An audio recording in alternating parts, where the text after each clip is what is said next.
Bigfoot tractor swimming pool. Madhura Nagar नाम के गांव में शिवकाशी और जानकी नाम के दो बूढ़े पति पत्नी रहते थे। उनका बेटा गोविंद पढ़ाई के लिए अमेरिका जाकर वहीं सेटल हो गया था। गोविंद की पत्नी का नाम सुजाता और उसके दो बच्चे थे, बेटी स्टेला और बेटा कुशल। गोविंद हमेशा अपने काम में व्यस्त रहता था। वो कभी कभार इंडिया आया करता था। शिवकाशी और उसकी पत्नी गांव में खेती का काम करते थे। एक बार जानकी अपने पति से, सुनिए, बच्चों को घर आए कई साल बीत गए। इस बार त्योहार पर उन्हें घर बुला लीजिए। ठीक है, फोन करो, बात करता हूँ। जानकी खुशी खुशी अपने बेटे को फोन करती है। हेलो माँ, कैसे हो? हम सब ठीक हैं। इस बार त्योहार पर तुम सब घर आ जाओ बेटा। ठीक है माँ। ये कहकर गोविंद फोन रख देता है। वो अपनी पत्नी और बच्चों से, बच्चों, इस बार हम सब त्योहार पर इंडिया जा रहे हैं। हे! हे! ये कहकर बच्चे खुशी से नाच उठते हैं। गोविंद बच्चों के साथ इंडिया आता है। शिवकाशी और उसकी बीवी बहुत खुश थे। शिवकाशी अपने पोता और पोती को गांव दिखाने के लिए ले जाता है। गांव में एक जगह नदी बह रही थी। उसे देखकर स्टेला, अरे वाह, नदी दादाजी, मुझे स्विमिंग बहुत पसंद है। मुझे नदी में उतारिए, मैं स्विमिंग करूंगी। नहीं बेटा, ये नदी बहुत बड़ी है। मैं तुम्हारे लिए हमारे घर में ही स्विमिंग पूल बनवा दूंगा।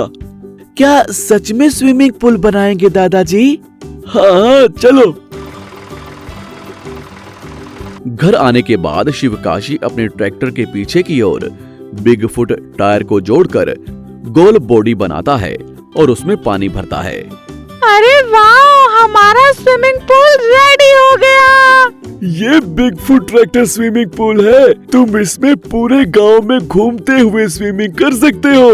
तो फिर चलिए ना दादाजी, हम स्विमिंग करते हैं और आप हमें पूरा गांव घुमाइए। ठीक है। ये कहकर वो बिगफुट ट्रैक्टर स्विमिंग पूल को स्टार्ट करता है। बच्चे स्विमिंग करते हुए एंजॉय कर रहे थे। इस तरह वो पति पत्नी अपने बेटे, बहू और पोता पोती के साथ खुशी खुशी उनकी छुट्टियों में मजे करते हैं और उनके जाने के बाद उनकी यादों के साथ अपना जीवन खुशी खुशी गुजारते हैं। ये कहानी हमें सिखाती है, जहाँ चाह होती है वहीं राह होती है और बच्चों को खुश करना मुश्किल नहीं है। आपको हमारी ये कहानी कैसी लगी, हमें कमेंट बॉक्स में जरूर बताएं। और यदि आप ऐसी ही और भी कहानियां सुनना चाहते हैं तो हमारे चैनल को सब्सक्राइब करना ना भूलें। शुक्रिया। Tractor aeroplane.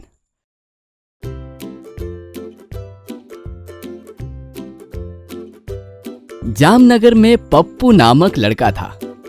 उसके पापा दिन भर खेत में काम करते और घर का खर्च चलाते, पर पप्पू दिन भर मस्ती करता, गांव के सभी लोगों को परेशान करता। 20 साल का होने के बाद भी दिन भर दोस्तों के साथ घूमता और मस्ती करता। वो झूठ भी बहुत बोलता था, पर उसमें एक खास बात थी कि वह घर में पड़ी बेकार चीजों से ही कई प्रकार की चीजें बना सकता था। जैसे उसने घर में ही रोबोट बनाया था। एक दिन पप्पू के पिता खेत में काम करने गए। तभी पप्पू अपने दोस्तों के साथ खेल रहा था और तभी रोज की तरह उसको फिर से मस्ती सूझी और पप्पू और उसके दोस्तों ने जोर जोर से चिल्लाना शुरू किया, बचाओ बचाओ, शेर आ गया, सब अपनी अपनी जान बचाकर भागो, बचाओ बचाओ। उसकी बात सुनकर सभी गांव वाले दौड़ते हुए पप्पू के पास आते हैं और देखते हैं कि पप्पू तो आराम से पास बैठा हुआ है और जोर जोर से हंस रहा है। पप्पू, तुम इसी तरह झूठ बोलते रहे तो एक दिन तुम्हारी बात कोई नहीं मानेगा और तुम किसी दिन बड़े मुसीबत में पड़ जाओगे।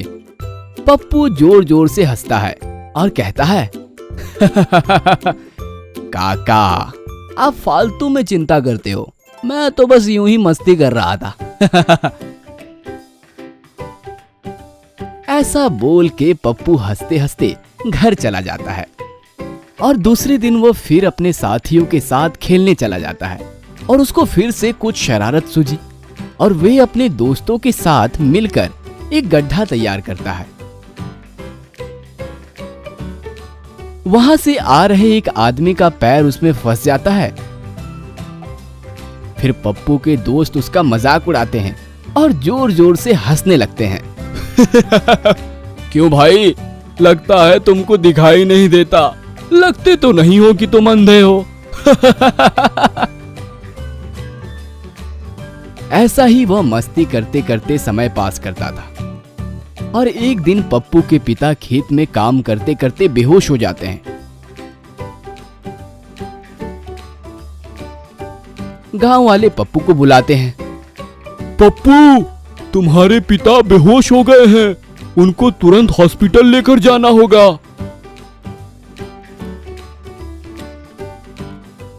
पप्पू बहुत घबरा जाता है और हॉस्पिटल जाने के लिए गाड़ी देखता है। उसकी नजर उसके घर पर पड़ी हुई पुरानी ट्रैक्टर पर पड़ती है, जो काफी दिनों से बंद थी। जैसे तैसे ट्रैक्टर को चालू करके अपने पिता को हॉस्पिटल लेके जाता है। तभी डॉक्टर कहता है, पप्पू, आज तुम अगर थोड़ी देर और कर देते तो तुम्हारे पिता की जान नहीं बच पाती। मैंने तुम्हारे पिताजी का पूरा इलाज कर लिया है, अब तुम इन्हें घर ले जा सकते हो, पर ध्यान रहे कि अब ये ज्यादा मेहनत ना करें। बेटा, तुम्हारे पिता तो अब बहुत बुजुर्ग हो गए हैं और बीमार हो गए हैं। अब तुमको ही सारे खेत की काम देखनी होगी। पप्पू अपने पिता को इस हालत में देखकर बहुत दुखी होता है और वो सोचता है, मुझे खेत का तो कोई काम आता नहीं, अब मैं क्या करूं?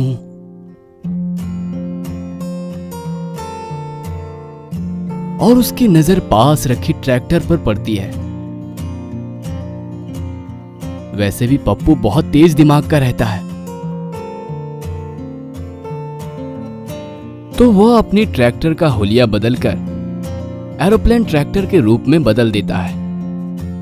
अब उसका ट्रैक्टर एरोप्लेन की तरह उड़ भी सकता है और समय आने पर नीचे भी चल सकता है। अब वो खेत में काम करने के लिए निकल जाता है।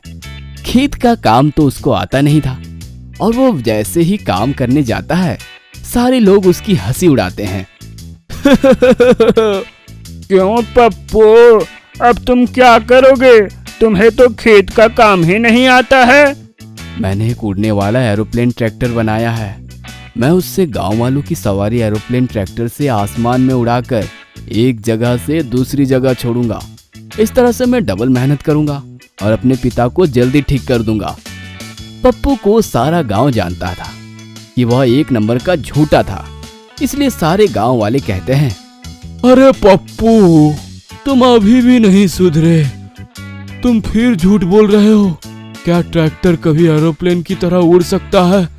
झूठे नहीं तो। ऐसा बोलकर चले जाते हैं। और एक दिन गांव में बहुत बारिश होती है।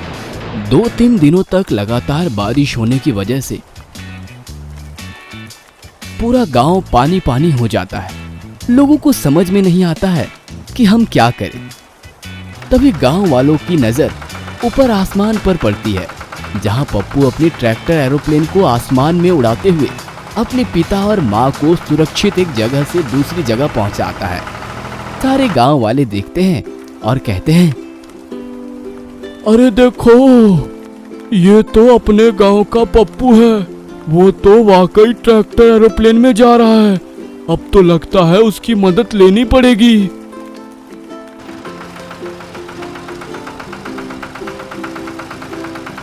तुम सब इस पर बैठ जाओ, मैं तुम लोगों को सुरक्षित जगह पर पहुंचा दूंगा।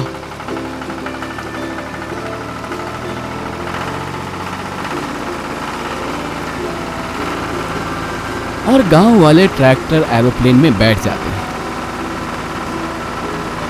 और वो लोगों को पास ही एक बड़े से भवन में जाकर सबको उतार देता है। इस तरह गांव वाले सुरक्षित जगह पर उतर जाते हैं। बेटा, तुम अगर आज अपने ट्रैक्टर एरोप्लेन से हमें नहीं बचाते तो आज हम नहीं बच पाते। बेटा, हमें माफ कर देना। हमने तुम्हें हमेशा झूठा और कामचोर ही समझा। नहीं काका, ऐसी कोई बात नहीं है। मैं पहले ऐसा ही था, काम नहीं करता था, पर अब मुझे समझ आ गया है कि मुझे भी कुछ काम करना ही होगा। इसलिए मैं अभी आप लोगों की मदद करूंगा और मैं कभी भी झूठ नहीं बोलूंगा और किसी को तंग भी नहीं करूंगा और हमेशा अपनी माँ पापा की सेवा करूंगा। ठीक है?